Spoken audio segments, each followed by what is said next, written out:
Bonjour à toutes et bonjour à tous, bienvenue sur ma chaîne Demi-Univers Crypto, comme tous les jours, une chronique sur les 24 heures, on voit un peu ce qui se passe dans notre écosystème et on essaye d'avancer, hein, on essaye de voir aussi si nous sommes toujours dans une période de rachat ou pas, nous sommes toujours dans une période bearish, ça on est tous OK là-dessus. Donc, est-ce une période de rachat ou pas une période de rachat? Bien, ça, c'est un peu en votre âme et conscience, mes amis, hein. Il faut pouvoir accepter qu'à un moment donné, quand vous rentrez dans un marché qui est bearish, que vous risquez d'acheter, repartir un petit peu en arrière, c'est-à-dire reperdre un peu sur l'argent que vous venez de mettre pour peut-être repartir par la suite. Vous entendez bien, je dis toujours des peut-être, parce qu'en finance, il y a une chose qui est certaine, c'est qu'il n'y a rien de sûr. Ça, il faut en être conscient à 10 000%. Je ne vous donne pas de conseils en investissement, je vous donne simplement mes sentiments, ce que j'ai vécu pendant des années. Il n'y a rien d'assuré, ou en tout cas, il n'y a pas n'a pas un calepin, un agenda, un signal d'alarme qui vous dit c'est à ce moment-là que tu dois rentrer et c'est à ce moment-là que tu dois sortir. Vous devez apprendre tout ça. Et justement, dans une période comme on a actuellement, période qui est hyper mauvaise, on va dire, puisque c'est bearish, hein, on perd. Quand c'est bearish, on peut aussi gagner avec le trading, hein, en faisant des longues à un moment, des shorts à d'autres moments où justement on travaille avec les pertes du marché. Dans ce marché, il y a toujours des gens qui gagnent et des gens qui perdent. C'est comme ça que le marché est conçu. Et justement, vous pouvez profiter de cette période justement pour apprendre un maximum de choses. Vous n'êtes pas forcé de vous impliquer dans le système. Si vous y êtes déjà un petit peu, vous êtes déjà impliqué, mais vous n'en faites pas plus, vous restez très prudent. Si vous n'y êtes pas et que vous survolez les choses et que ça vous titille de connaître, eh bien, vous ne rentrez avec rien, vous apprenez simplement. Profitez d'une période comme ça, une période bearish, pour moi, c'est une très très bonne période pour se documenter, pour avancer, pour pouvoir apprendre les pièges des marchés. Parce que les pièges des marchés, vous ne les aurez jamais dans un marché qui est bullish. Parce qu'un marché qui est bullish, un marché qui n'arrête pas de monter comme on a connu il y a quelque temps, évidemment, même si entre-temps votre crypto, votre actif risqué, on va dire, hein, actif risqué, il grimpe, il grimpe, il grimpe. À un moment donné, boum, il rebaisse, mais pas grave, vous reperdez un peu, vous avez des sueurs froides, vous dites, ah mince, tant pis, il est retombé. Puis le lendemain, bah, il remonte un peu. Là, vous n'avez rien à apprendre, rien à craindre. Le dernier des imbéciles, quand il rentre dans un marché qui est bullish, va gagner un peu d'argent. Mais justement, si vous faites un long feu dans ces systèmes-là, dans ce système de la crypto-monnaie, dans le système du trading, dans le système des bourses, il faut essayer de comprendre les systèmes et il faut essayer d'apprendre à se retirer au bon moment. Ça veut dire que quand vous vous retirez au bon moment, eh bien, vous avez déjà fait des profits et vous évitez beaucoup de pertes derrière. Et une période bearish, c'est le bon exemple. Donc là, vous êtes là au bon moment avec les bons exemples et aussi l'exemple des entreprises qui ne valent pas la peine, qui font faillite. Certains ont des anticipations là-dessus, et souvent quand ils ont une anticipation sur une entreprise qui n'est pas très bonne, c'est pourquoi? C'est tout simplement parce qu'ils l'ont étudié. C'est pas du pile ou face, hein, celle-là est bonne, celle-là n'est pas bonne. Ça marche pas, ça, mes amis, hein. Il faut étudier les entreprises, et quand vous n'y croyez pas trop, ou quand vous voyez qu'il y a des petits problèmes sur quelque chose, vous n'y allez pas. Vous n'y allez pas, vous passez à autre chose. Nous sommes dans un écosystème et dans la finance, dans le marché traditionnel, c'est pareil. Il y a beaucoup d'entreprises. Pourquoi aller sur une entreprise sur laquelle vous ne savez rien? Vous vous dites simplement, ouais, je suis sûr. Ah, je suis sûr, j'ai fait un rêve cette nuit. C'est sûr, il va s'exploser. Bon, si vous travaillez comme ça et que ça vous réussit, tant mieux pour vous. Moi, ça m'a jamais réussi, ce genre de choses. Ce qui m'a réussi, c'est d'étudier une entreprise. De voir un petit peu ce qu'elle a dans le ventre, voir les cofondateurs, etc., ce qu'ils ont dans le ventre. Et comme ça, on arrive à se sortir d'une affaire. C'est pour ça que je vous dis qu'actuellement, dans une période bearish, on apprend énormément de choses, mes amis. Et c'est extraordinaire pour la suite, parce qu'on ne sera pas toujours bearish.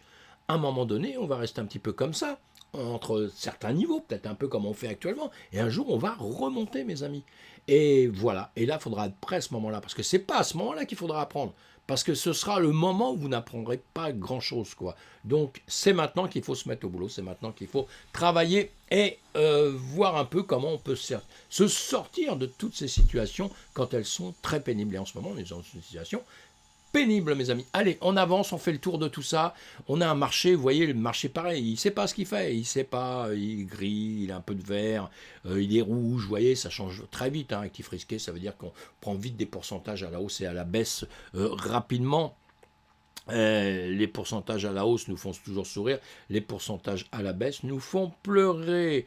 Et là, si on regarde, je vais le rebooster un petit peu, tiens, celui-ci. Voilà, un ETH à 1199, un BTC à 16 618. On peut mieux faire, on regarde toujours un petit peu le BTC, le S&P 500, on compare toujours un petit peu les deux pour voir comment ça se passe. Hein.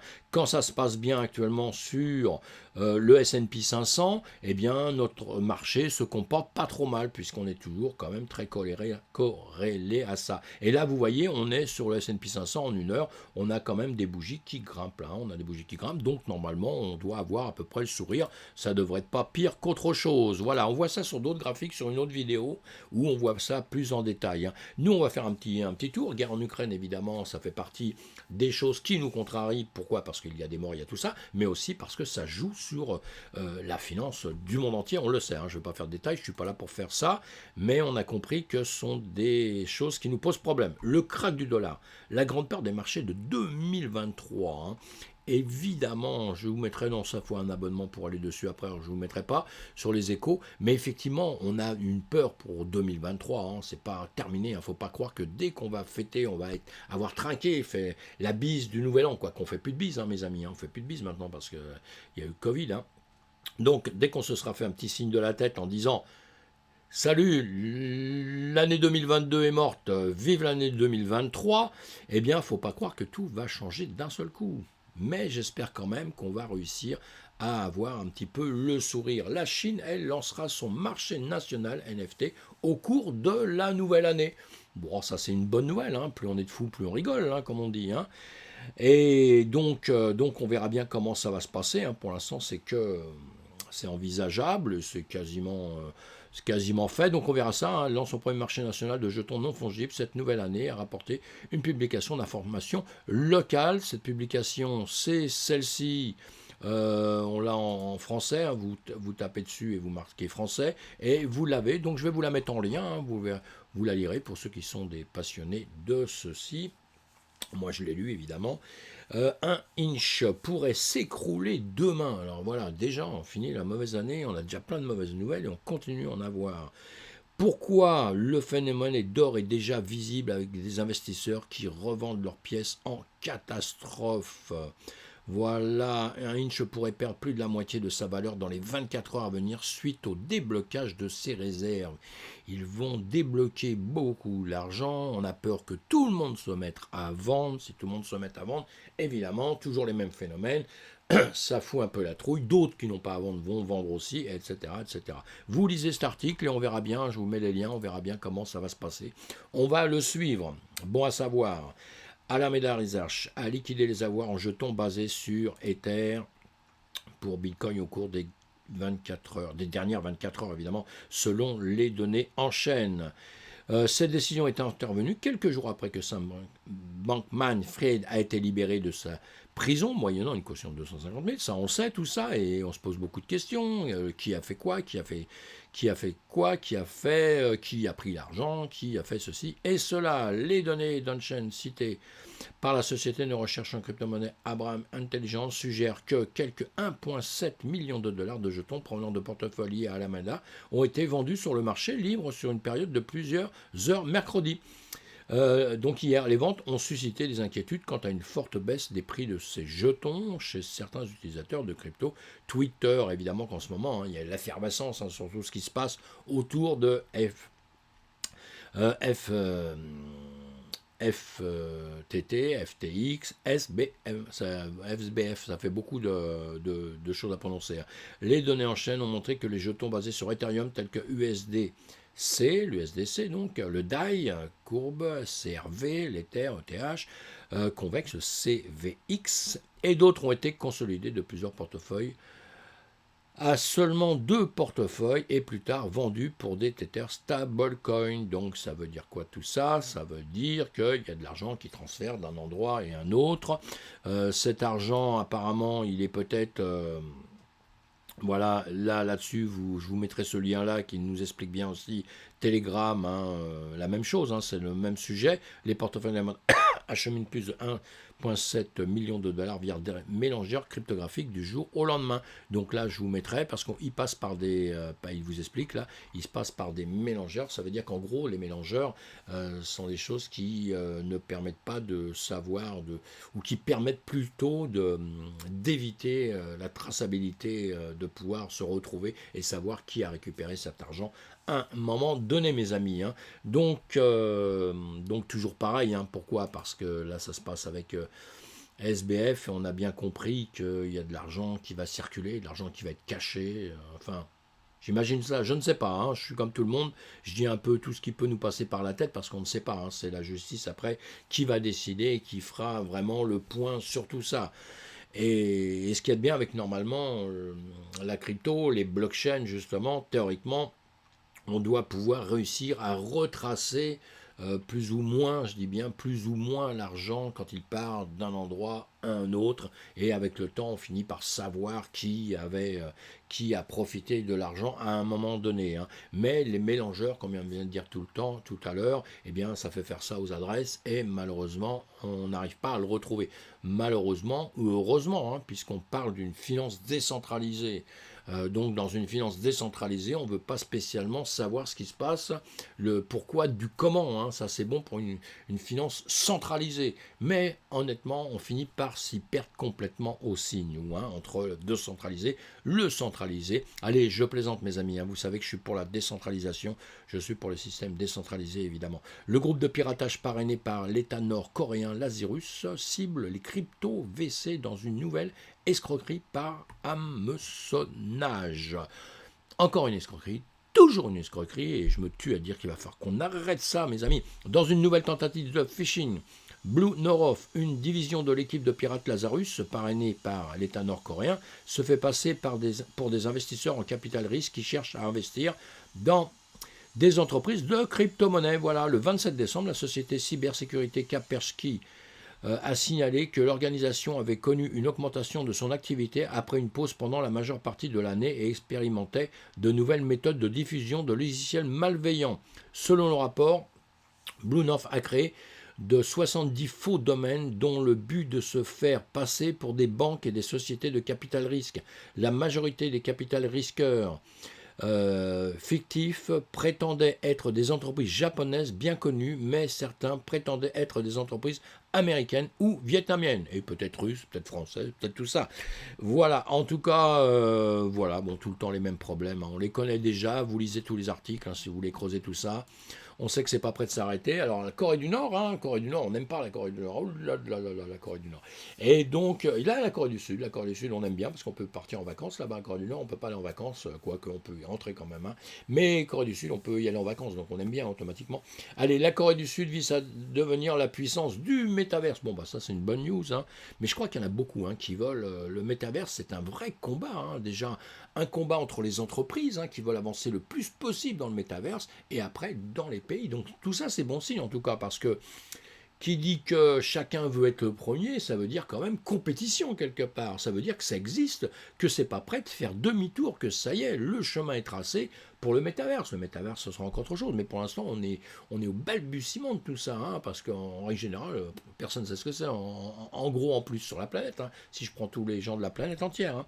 Hein. Voilà, donc le gouvernement sud-coréen annonce un fonds de 170 millions de dollars en janvier pour investir dans le concept de réalité virtuelle. Cependant, ces technologies numériques associées ont ouvert la voie à l'intérêt de la nation à prendre la tête du soi-disant monde métaverse au début de 2022.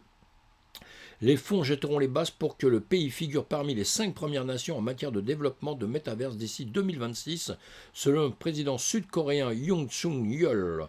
La technologie est une priorité nationale. Park Jin, ministre des Affaires étrangères, a déclaré que le pays est sur le point de devenir une puissance métaverse. Bon, pourquoi pas. Allez, vous lisez tout le reste.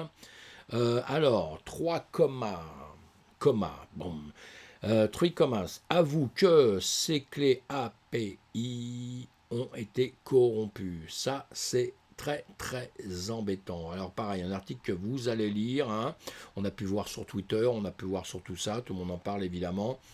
L'événement ne fait que raviver les tensions, étant l'entreprise que Binance doit faire face à une colère toujours plus grande, parce qu'il y a eu des clés qui étaient évidemment sur les clés appli, c'est des choses que vous, alors pour faire du simple, c'est sont des codes évidemment que vous avez, qui vous appartiennent, qui sont vos codes. C'est un peu comme les clés de la crypto en crypto, hein, vos clés privées, c'est à vous, vous ne les donnez pas. Ben, vos API, c'est pareil, normalement, c'est ce qui vous protège sur votre ordinateur. Vous pouvez les communiquer à quelqu'un, mais dans ces cas-là, vous allez partager des choses ensemble. Et qui dit partage avec quelqu'un d'autre de clés, on va dire, de clés, de codes confidentiels, veut dire qu'on peut rentrer chez vous comme on veut. Hein. Je vous dis tout ça à longueur de temps. C'est comme si vous avez un coffre-fort, vous donnez les clés d'entrée de votre coffre-fort, votre code de coffre-fort à un pote, eh bien, il peut venir dans votre coffre-fort quand il veut. Et si vous les faites diffuser sur des systèmes comme nous, en plus, ça se travaille sur l'informatique, où on a bien compris que des hackers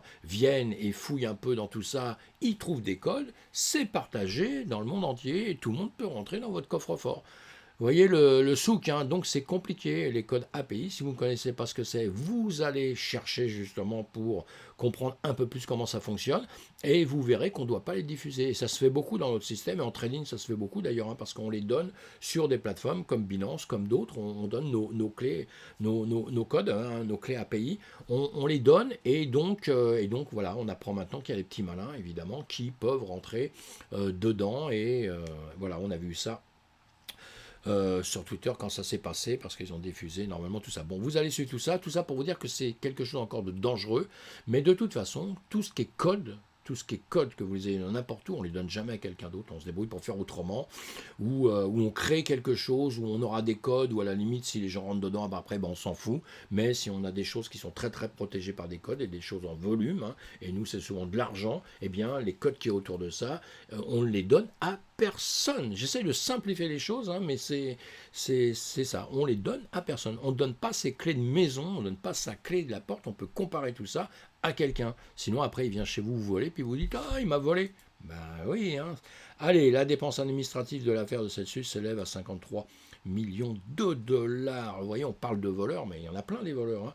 Allez, je plaisante, c'est des frais, tout ça, hein, des dépenses administratives, hein, ça veut dire des frais, hein, ça veut dire de l'argent que les gens ont gagné sur une affaire qu'on perd déjà beaucoup, où il y a beaucoup de gens qui ont perdu de l'argent, mais il y en a d'autres qui vont en gagner un peu. Bon, bah, c'est normal, hein, c'est comme ça, hein, c'est comme ça. Donc ça, vous lirez tout ça pareil, hein, donc en gros, ça veut dire, voilà, les avocats, conseillers et banquiers impliqués dans l'affaire de faillite de Celsius ont collectivement gagné 53 millions de dollars en dépenses administratives en 4 mois, comme l'a rapporté le Financial Times. Parmi ces 5 conseillers de Celsius, alors Kim Klein et Elite a été facturé le montant le plus important de 20,1 millions de dollars. L'entreprise a servi Celsius pendant 212 jours pour 160 000 dollars par jour. Alors lui, il a compris, ils ont tout compris, c'est pas la peine d'aller acheter de la crypto pour faire des bénéfices dessus, mes amis. Hein. Il y a d'autres manières de faire de l'argent. Bon, allez, j'avance. Hein. Il faut bien que les gens traitent les choses, et s'ils sont payés aussi cher, c'est qu'ils ont des capacités, je pense, hein, à faire des choses mieux que les autres. Hein. C'est comme ça, hein, évidemment. Allez, l'achat de MicroStrategy Bitcoin divise la communauté crypto. Alors on ne sait pas ce qu'on veut, hein. Y en a qui nous font perdre de l'argent, on n'est pas content, normal, on dit ils sont des bandits, ils sont des voleurs, ils sont tout ce qu'on veut, et on a sûrement raison, mais lui, MicroStrategy, il achète du Bitcoin, donc vous dites s'il achète, c'est bien, ça, on devrait tous être contents, puisque moi je dis, si tout le monde achetait un petit peu de Bitcoin, eh bien il remonterait en flèche, ça ferait monter tout le reste du système. Moi, je sais pas, c'est ma vision, elle est un peu terre à terre, mais c'est ma vision quand même. Tandis que lui, bon, il divise la communauté crypto. Alors, on va aller voir ça quand même 2 secondes, parce que ça vaut la peine. Hein. Dans un tweet ce récent, le président exécutif de MicroStrategy, Michael Saylor, a annoncé que la société avait effectué un autre achat de Bitcoin. Cette décision, on en a parlé hier, avant-hier, je ne sais plus, Cette décision porte le total des avoirs de BTC de la société à 132 500 BTC, c'est ça, achetés pour un total de 4,03 milliards de dollars, mais ne valant qu'environ 2,1 milliards au moment de la rédaction. Bon, beaucoup ont salué cette décision, tandis que certains ont évoqué certains effets négatifs potentiels. Alors, il y a des sur Twitter, hein, vous retrouvez tout ça. Moi, je les poste sur mon Twitter, je remets ça, vous pouvez les trouver, sinon vous les trouvez sur Internet. Hein. Un membre de la communauté a fait l'éloge du président de MicroStrategy, le qualifiant de rockstar dont la mission est de financer les personnes non bancarisées. D'autres ont célébré le nouveau développement en s'engageant à se joindre à eux et à acheter plus de Bitcoin eux-mêmes. Voilà. Cependant, tout le monde n'est pas très enthousiasme, excusez-moi, j'ai le nez bouché, j'ai toujours ma crève et tout, donc parfois c'est un peu difficile parce que j'arrive pas à parler et respirer en même temps. Hein. C'est un truc, il va falloir que je m'entraîne. Cependant, tout le monde n'est pas très enthousiaste à propos des achats de crypto dans l'entreprise. Certains pensent que cette nouvelle action pourrait potentiellement déclencher un nouveau prix plancher pour le meilleur actif numérique. Dans une conversation sur Twitter, les analystes de Bitcoin Willy Wall et Dan Help ont partagé leurs réflexions sur l'achat de MicroStrategy. Selon Wu, le bitcoiner ne devrait pas être content lorsque la société ajoute plus de BTC à ses avoirs. L'analyse a fait valoir que MicroStrategy accumulant plus de bitcoin pose des risques de centralisation, car la prise de décision de l'entreprise est centralisée. De plus, Wu a suggéré qu'il valait mieux célébrer l'adoption par des gens ordinaires. Ouais, tout ça, ça me paraît un peu bizarre, hein, on va reparler 2 secondes après. Dans un contre-argument, Eld a déclaré qu'il n'y aurait aucun risque de centralisation, car la propriété n'équivaut pas au contrôle du réseau, évidemment. L'analyse a souligné qu'il n'y a aucun moyen de contrôler qui achète du BTC et que les personnes ou les entreprises peuvent acheter autant de BTC qu'elles le souhaitent, évidemment. Alors, mes amis, nous sommes dans un truc de décentralisation à la base. Qui achète et pour qui il achète, on s'en fout. C'est là justement le problème. Chacun peut faire ce qu'il veut. Alors, et contrairement à justement, là on est en proof of work, vous savez, ces machines qui bouffent toute l'électricité, là, qui mettent la planète en péril et tout, hein, je plaisante, mais bon, tout le monde en parle et tout le monde veut que ça soit comme ça à tout prix, alors qu'en réalité, ce n'est pas vraiment comme ça. Bon, passons. En proof of work, on mine, etc., on fabrique les BTC, les gens les achètent, etc. Si vous allez en proof of stake, ce qui s'est passé depuis ce temps, là, c'est plus du tout la même chose, puisque effectivement, si on achète en proof of stake, on achète une autre crypto-monnaie, pas le Bitcoin, puisque le Bitcoin, c'est proof of work. Bon, si on l'achète autrement, là, on va pouvoir tout diriger. Là, on va centraliser les choses. Parce qu'effectivement, si demain, quelqu'un arrive à acheter tous les Ethereum qu'il y a sur la planète, il va pouvoir tout contrôler. Le BTC, c'est différent. On le fabrique d'une autre manière. Il n'y a pas simplement à mettre son argent pour diriger. Il faut le fabriquer, il faut les fermes de minage, il faut plein de choses comme ça qui sont beaucoup plus complexes et qui sont pour moi beaucoup plus sécurisées pour qu'on arrive justement, qu'on n'arrive pas justement à ce genre de problème un jour où il y a quelqu'un qui va tout diriger. Parce que ça, effectivement, il ne faut pas oublier ceci. Enfin, vous voyez, tout le monde n'est pas content, alors qu'on devrait être content qu'on remette, qu'on réinjecte de l'argent. Mais bon, on a bien compris, hein, ce que voulait dire la personne, c'est qu'il n'aime pas que ça soit une grosse société qui possède tous les bitcoins. Ça, on sait, parce qu'on en parle aussi depuis longtemps. On peut avoir un État. On peut aller loin dans les réflexions. Hein. Là, on n'a pas le temps, mais encore juste une petite réflexion. On peut se dire qu'un État, d'un seul coup, parce que nous sommes un petit marché pour l'instant, on peut se dire qu'un État, d'un seul coup, déciderait de racheter tous les BTC qui existent, etc. On peut fantasmer surtout, hein, mes amis, hein, dans la vie. Hein. Bon, puis c'est bien, ça nous fait avancer un peu. Allez, les noms Ethereum NFT apparaîtront dans 2023, la Rose Parade. Alors si, vous voyez, c'est joli ça. Alors si vous ne connaissez pas la Rose Parade, eh bien, vous allez sur Wikipédia, hein, parade du tournoi rose, vous verrez. C'est centre-ville de Los Angeles, voilà. Donc c'est très très bien, c'est très sympa. Moi je connais déjà, c'est cool. Et voilà de quoi on parle, hein, le nom 559, vous voyez, un nom chaque jour pour toujours. Je vous mets les liens, vous verrez ce que c'est. Je fais pas de la pub. Je fais pas de la pub pour ça, hein. C'est pas le but. Mais vous verrez ce que c'est, hein. Je vous mets les liens, soyez curieux, allez voir. C'est comme ça qu'on apprend les choses et c'est comme ça qu'on avance. Voilà mes amis pour la journée.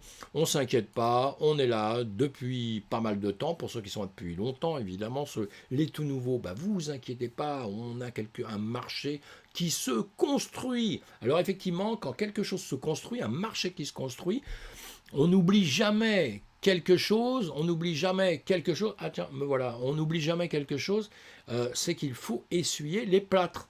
Si vous ne connaissiez pas justement cette expression, essuyer les plâtres, et bien ça c'est toujours bon quand on monte des entreprises, quand on monte justement certains systèmes, parce qu'on est les premiers à rentrer dedans, et là il y a déjà des gens qui ont essuyé les plâtres, hein, mais nous on continue, ils ne sont pas encore entièrement secs, hein, les plâtres, hein, donc on continue tous, hein, tous ceux qui rentrent dedans depuis, qui sont dedans depuis 2-3 ans, et tous ceux qui sont dedans bien avant, eux, ils ont vraiment essuyé tout, et tous les nouveaux là pour l'instant, bah, vous êtes encore dans cette construction de notre univers de la crypto. Monnaie, hein, tout à fait. Vous êtes dans cet univers, l'univers du Web 3 qui démarre, donc vous êtes les bienvenus, vous êtes au bon endroit, seulement il faut être patient et il faut être prudent. Amusez-vous bien, à plus tard, on se retrouve sur d'autres vidéos mes amis. À plus tard, ciao.